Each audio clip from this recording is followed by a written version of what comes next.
Bonjour et bienvenue sur ce numéro du mois de novembre d'ADP Social Info. Le sujet du mois, l'augmentation des cotisations d'assurance vieillesse.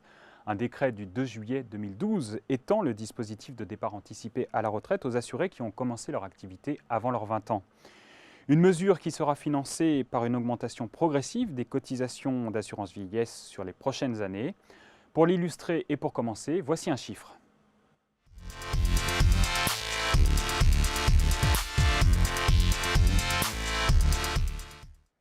Depuis le 1er novembre dernier, le départ à la retraite est admis dès 60 ans, sous certaines conditions. Une telle mesure nécessite un effort financier spécifique, un effort qui sera porté entre autres par une hausse des cotisations d'assurance vieillesse du régime général de sécurité sociale, une hausse qui devrait rapporter quelques 900 millions d'euros dans les caisses de la sécurité sociale en 2013. Voyons le détail de cette augmentation dans la loi.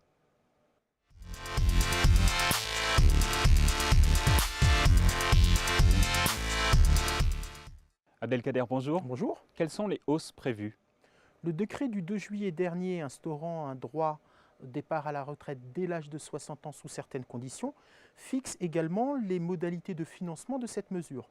Ainsi, les taux de cotisation de retraite dits plafonnés subissent une hausse de 0,10% tant pour la part patronale que pour la part salariale. Le financement se poursuit sur les années suivantes puisqu'elles connaîtront une hausse de 0,05 points de ce taux de cotisation pour les années 2014, 2015 et 2016. Par contre, les taux de cotisation dits déplafonnés demeurent inchangés. La deuxième loi de finances rectificative pour 2012 prévoit également d'autres hausses de cotisations de même nature. Effectivement, les prélèvements patronaux sur les cotisations finançant des régimes de retraite additifs, qu'il s'agisse de régimes de retraite à prestations définies ou retraite chapeau, sont doublés. Qu'en est-il maintenant du régime de retraite complémentaire? La GIRC et l'ARCO ont décidé d'ouvrir le bénéfice de la retraite à 60 ans aux salariés qui peuvent prétendre au départ à la retraite à cet âge-là. Les partenaires sociaux doivent se rencontrer avant la fin du mois de novembre pour envisager le financement de cette mesure. Merci Abdelkader. Voyons maintenant quelles sont les implications dans l'entreprise.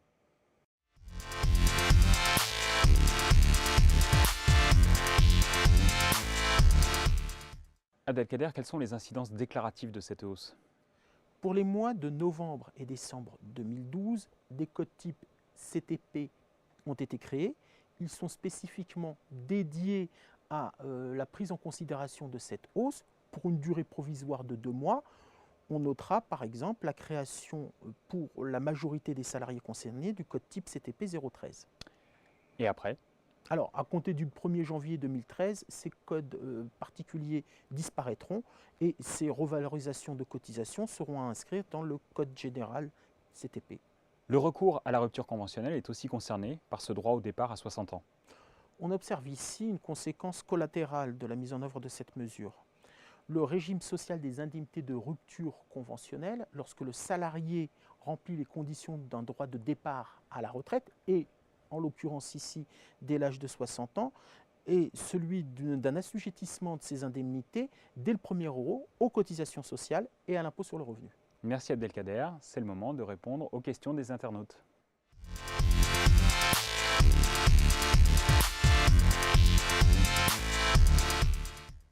Abdelkader, première question, comment sera portée cette hausse de cotisation sur le bulletin de paye? Dans certains cas, une ligne particulière sera générée sur le bulletin de paye. Elle portera cette hausse de 0,10%.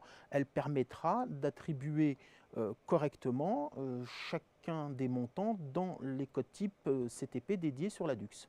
Merci. Deuxième question, quelles conséquences en cas de maintien de cotisation sur une assiette temps plein?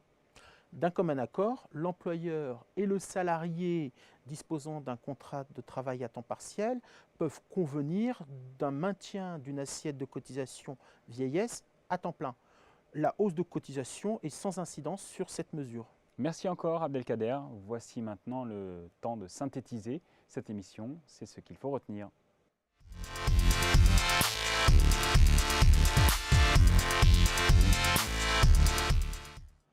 Il faut retenir de cette émission une hausse progressive des cotisations vieillesse sur la part plafonnée pour le financement au droit à la retraite dès 60 ans. l'ouverture de ce droit à la retraite dès 60 ans au titre des retraites complémentaires et enfin une gestion du régime social et fiscal en cas de rupture conventionnelle. C'est maintenant la fin de cette émission du mois de novembre. Je vous remercie de l'avoir suivi. À bientôt.